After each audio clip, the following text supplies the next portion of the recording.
நமக்கு நிறைய பேருக்கு தெரியறது இல்லை. ஏன் இதை பண்றோம்? பசுமாட்டுக்கு ஏன் அகத்திக்கீரை கொடுக்குறோம் தெரியுமா? பசுமாடு இலதலையெல்லாம் சாப்பிடுது இல்ல, அதுல சில விஷ செடிகளும் இருக்கும். இப்ப அரளிலாம் விஷம் அப்படின்னு சொல்றோம்ல, அது மாதிரி விஷ செடியும் அது சாப்பிடும். அது பெருசா பாதிக்காது. அது எவ்வளவு சாப்பிட்ற போது பெருசா பாதிக்காது. அது கொடுக்கிற பால்ல அந்த விஷம் வராது. ஆனா விஷ இலைய சாப்பிட்டுச்சுல்ல, அந்த விஷம் கொஞ்சம் கொஞ்சமா அது உடம்புல சேரும்.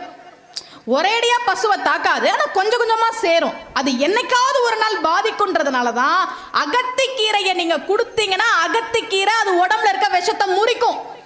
அதனாலதான் பசுமாட்டுக்கு அகத்திக்கீரை கொடுன்னாங்க பெரியவர்கள். என்னைக்கு கொடுக்குற? அமாவாசை அன்னைக்கு கொடு. அப்பாது உனக்கு ஒரு கட்டாயமா வச்சாங்க, அமாவாசை அன்னைக்கு பசுவுக்கு அகத்திக்கீரை கொடுறா.